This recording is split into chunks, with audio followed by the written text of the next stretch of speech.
Jadi pikiran kamu harus kamu yakinkan kalau saya bangga di sini. Kamu tidak usah sanksi, tidak usah ragu.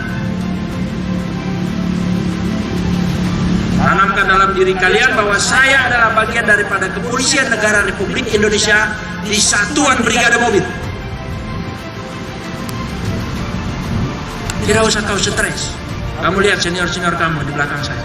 Ini sudah lama di Brimob. Mereka sudah mengalami dinas ini di mana-mana. Apalagi rekan-rekan yang memang organik lama di sini, kayak Daniel A dan Den Gegana. Ini mengalami konflik di Aceh ini mengalami. Tidak mati enggak. Masih tetap hidup sampai sekarang. Kenapa? Suratannya memang tidak. Jadi Anda kalau usah takut, nanti kalau saya di Brimob nanti disuruh sana, disuruh perang segala macam. Enggak. Ya. Itu tergantung daripada mental kamu saja.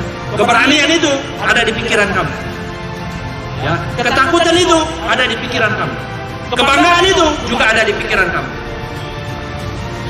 Tidak di mana-mana, bukan di saya, tapi di pikiran kamu. Dengan hati kamu, maka muncullah itu rasa bangga.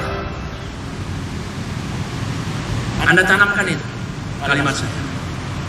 Ya, Anda harus bangga dan yakin bahwa Anda mampu bergabung di Satuan Brigade Mobil ini, dan Anda adalah pasukan-pasukan yang terlatih di sini.